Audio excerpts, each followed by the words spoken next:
नमस्कार, मी Rajani frontline news नेटवर्कमध्ये आपले सहर्ष स्वागत करत आहे।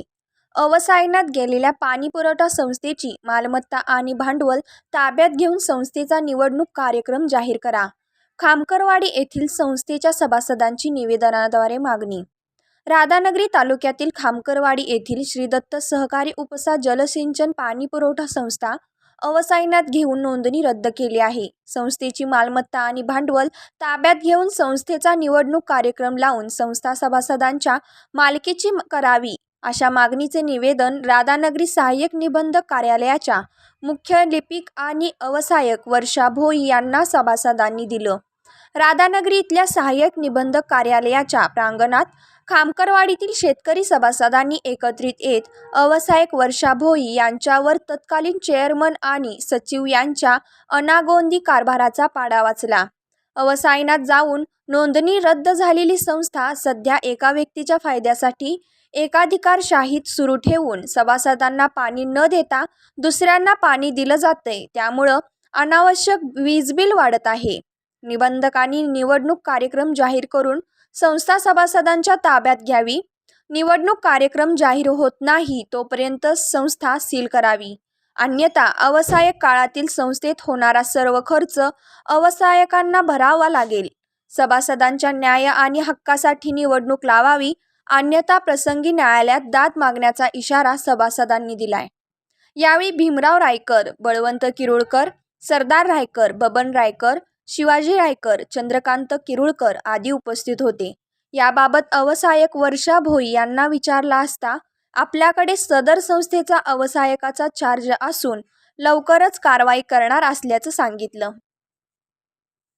पाणीपुरवठा संस्था मर्यादित खामकरवाडी, तालुका राधानगरी, जिल्हा कोल्हापूर या सदर संस्था गेली 10 वर्षे खामकरवाडी कार्यक्षेत्रामध्ये कार्यरत असून सभासदांना त्याचा पाणीपुरवठा होत होता।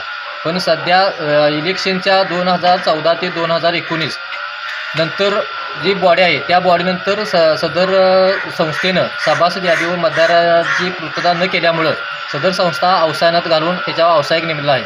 पण अवसायक नेमल्यानंतर अवसायकांनी सदरची प्रॉपर्टी आपल्या ताब्यात न घेता सदरची संस्था एकाच व्यक्तीला वापरायला दिली आणि ते जे सभासद मूळ सभासद आहे त्या सभासदांना पाणी न देता बिगर सभासदांना पाणी देऊन आता 1 वर्ष त्या संस्थेचं लाईट बिल किंवा तिचा जो इतर खर्च आहे ते उद्या जर संस्था इलेक्शन झाल्यानंतर सभासदांच्या ताब्यात जी येणार त्या सभासदांना भरावं लागणार, तेव्हा त्या सर्व कारभाराला अवसायक जबाबदार असणार आहे। आणि याची ताबडतोब जर त्या सदर संस्थेची इलेक्शन घेऊन संस्था पूर्ववत करून सभासदांच्या ताब्यात नाही दिली तर सर्व सभासदांना अवसायक व नोंदणी कॅन्सल करणाऱ्या सहाय्यक निबंधक यांच्या विरोधात कोर्टात दाद मागावी लागेल, एवढी सगळ्या आमच्या सभासदांची विनंती आहे।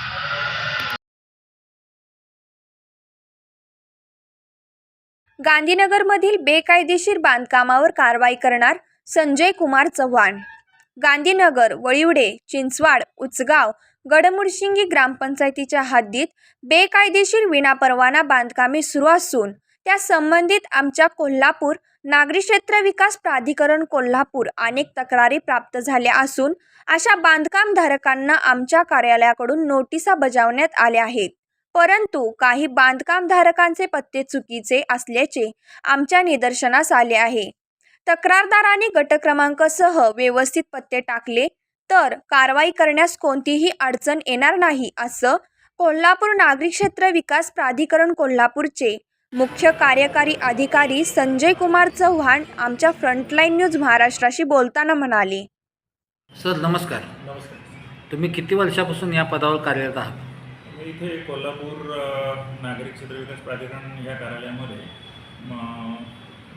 साधारण मागील 2.5 वर्षांपासून कार्यरत आहे। एकूण 42 गावामध्ये बेकायदेशीर बांधकामावर चालू आहेत, तर त्या आपण कोणती कारवाई केली की त्यासाठी कुठली उपाययोजना राबवली आहे का?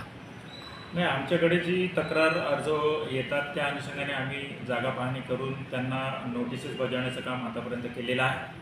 आणि मी येथे येण्यापूर्वी माझ्या माहितीप्रमाणे ती बांधकाम अनधिकृत बांधकाम पाडण्याबाबतची जी कार्यवाही आहे ती त्या तत्कालीन जी CEO होते त्यांनी पण केलेली आहे। आपलं यावर मत काय, आपण कारवाई करणार का जोरातपणे? हो, शेवटी कसं आहे, कारवाई करणार का हा प्रश्न यायलाच नाही पाहिजे, कारण जी कायद्यामधली तरतूद आहे त्याप्रमाणे आपण अनधिकृत बांधकाम जर असेल तर त्यावर कारवाई करणे आपलं एक भागच आहे कामाचं, त्यामुळे ती होणार हे निश्चित. आपल्या कारकिर्दीमध्ये आपण ज्या ज्या कालावधीपासून इथं कामावर रुजू झाला त्या कालावधीनं आलेल्या तक्रारीचं निरसन आपल्याकडून झालेलं आहे का?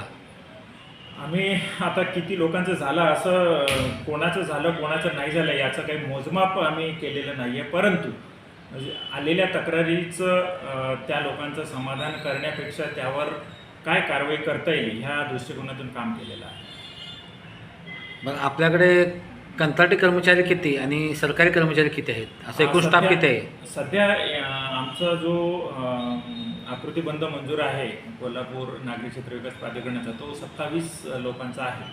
त्यापैकी सध्या 13 लोक आमच्याकडे कार्यरत आहेत. त्यापैकी 7 लोक हे शासकीय असून 5 कंत्राटी आहेत आणि 2 अतिरिक्त कार्यभार, असे एकूण 13 लोकांचा जो आमचा सध्या स्टाफ आहे. आणि त्या लोकांच्या माध्यमातून आम्ही सध्या काम करतो आहोत. आता 13 जी लोक आहेत त्यापैकी 2 शिपाई जर वगळले तर 11 लोकांचाच आमचा स्टाफ आहे आणि त्या लोकांच्या मदतीने हे प्राधिकरणाचं काम सध्या सुरू आहे. गांधीनगर, मुडशिंगी, चिंचवाड, वळिवडे या भागात जे बेकायदेशीर बांधकामे चालू आहेत की ज्याला तुमची पण परवानगी नाही, ग्रामपंचायतीची परवानगी नाही किंवा त्या ठिकाणी जो वापरला जाणारा जो मुरुम आहे त्यालाही परवानगी नाही, अशी बेकायदेशीर बांधकामावर आपण काय कारवाई करणार? बघा, बेकायदेशीर बांधकामाबाबत MRTP ॲक्ट 1966 जो आहे त्याच्यामध्ये तरतुदी आहे किंवा कायदेशीर कारवाई करण्याबाबत त्याच्यात नमूद आहे.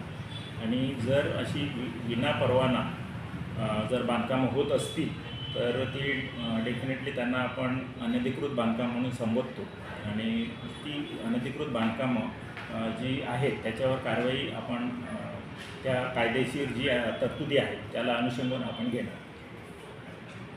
आता काही बांधकामं पूर्णत्वाकडे आलेले आहेत, खरं ती बेकायदेशीर आहेत, याचे आमच्याकडे पुरावे आहेत, तर त्या बांधकामावर आपण काय कारवाई करणार? ती जी समजा हे बघा, अनधिकृत बांधकाम कोणाला म्हणतात, जर ती चालू असेल आणि विनापरवाना जर असेल तरी पण त्याच्यावर कारवाई करता येते. आणि जरी ती विनापरवाना जर पूर्णत्वाकडे गेली असतील तरी त्याच्यावर पण कारवाई करता येते. त्यामुळे विनापरवाना जर बांधकाम असेल तर पूर्ण असो किंवा चालू स्थितीत असो ती अनधिकृत म्हणूनच त्याला ट्रीट केल्या जातात आणि त्याच्यावरती कायदेशीर कारवाई होऊ शकते. कारवाई तर आता जी बांधकामं पूर्ण झालेली आहेत आणि त्यात व्यापारी लोकांनी आपला व्यवसाय चालू केला आहे, अशा ठिकाणी आपण काय कारवाई करणार? नाही, मी तुम्हाला आता सांगितल्याप्रमाणे जर अनधिकृत असेल, त्याला परवानगीच नसेल तर त्याच्यावर कारवाई ही होणारच आहे. आज नाही होणार, उद्या तरी, उद्या नाही झाली परवा होईल, पण कारवाई होणार एवढं निश्चित. अनेक लोकांना जीवदान देणारा अवलिया वडगाव ते परळी रोडवर अचानक वडाचं झाड कोसळले.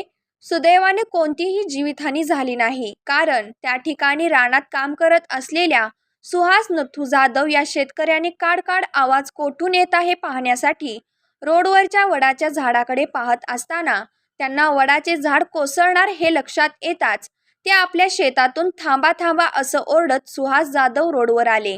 त्यावेळी फ्रंटलाईन न्यूज महाराष्ट्र व दैनिक सुपर भारत सातारा जिल्हा प्रतिनिधी हे परळीकडे जात होते. वडाचे झाड काड करत कोसळत असताना अमर इंदलकर यांनी पाहिले व त्यांनी आपल्या 2 व्हीलर गाडीवरून उडी मारल्याने त्यांना किरकोळ खरचटलं. सुहास जाधव यांनी वेळीच समयसूचकता दाखवल्याने आमच्या प्रतिनिधीसह अनेक लोकांचे प्राण वाचले. सुहास जाधव यांचे फ्रंटलाईन न्यूज महाराष्ट्र परिवारातर्फे हार्दिक अभिनंदन व आभार. पाणी पडत असताना आम्ही तिथं हे करत असताना दोघं तिघे जण होतो. त्यावेळेला काय झालं, ओढ साधारण खाली झुकायला लागला. झुकायच्या वेळेला लागला त्यावेळेला मी तिथनं पळत वर आलो. त्यावेळेला ओढ निम्मेपर्यंत येत असताना खालची वरची माणसं अडवत होतो पण कोण थांबाय मागत नव्हतं. त्यावेळेला तुम्ही त्यावेळेला इथं मला भेटला, तुम्हाला अडवायचा प्रयत्न केला, तुम्ही गाडी हाय अशी सोडून दिली, टाकून दिली. तेवढ्यात वड खाली ढासळला. हे काय कारण असू शकतं, हे वड असं पडायचं वगैरे? ते आतमध्ये कुजलेलं आहे पावसानं आणि माशाने ह्याने त्याला ते डोबळ पाडलेले, कीड लागलेली आहे. ते मनुष्यहानी होऊ शकते त्यामुळे. मनुष्याने भरपूर वन हे सगळं काढलं गेलं पाहिजे रस्ते जवळजवळ. याच्या अधिकार पण गेल्या वर्षी एक जण आमच्या गावातला असाच जवळजवळ 10-20 लाखाला बुडलेला आहे, तरी पण अजून सरळ नाही ते माणूस. असं झालंय. त्यामुळे हे काढण्यात यावं वड. गावात असा प्रसंग झालेला आहे झालेला आहे आमच्या गावात गेल्या वर्षी. आणि हे दुसरा प्रसंग माझ्या डोळ्यात एकटा मी बघितलेला आहे, माझ्या डोळ्यानं अनुभवलेला आहे. असं झालंय. तुमच्या त्या हाक मारण्यामुळे माझा जीव वाचला. अक्षरशः देवदूतासारखं तुम्ही आला प्रसंग अवधान राखून. बरोबर आहे. म्हणजे हे झाडांचं हे जे काय आहे ते सर्वे केला गेला पाहिजे. सर्वे करून झाडं काढण्यात यावीत. आणि जे अडगळीचे आहेत, पडायला वगैरे आलेली आहेत ती काढली गेली पाहिजे. बरोबर. मनुष्यहानी होऊ शकते यामुळे. ओके. तुमचं नाव काय म्हटलात? सुहास नत्तू जाधव, सोनगाव. अशाच आमच्या रोज नवनवीन बातम्या पाहण्यासाठी आजच आमच्या फ्रंटलाईन न्यूज महाराष्ट्र या राष्ट्रीय यूट्यूब व पोर्टल चॅनेलला लाईक करा, शेअर करा, सबस्क्राईब करायला विसरू नका.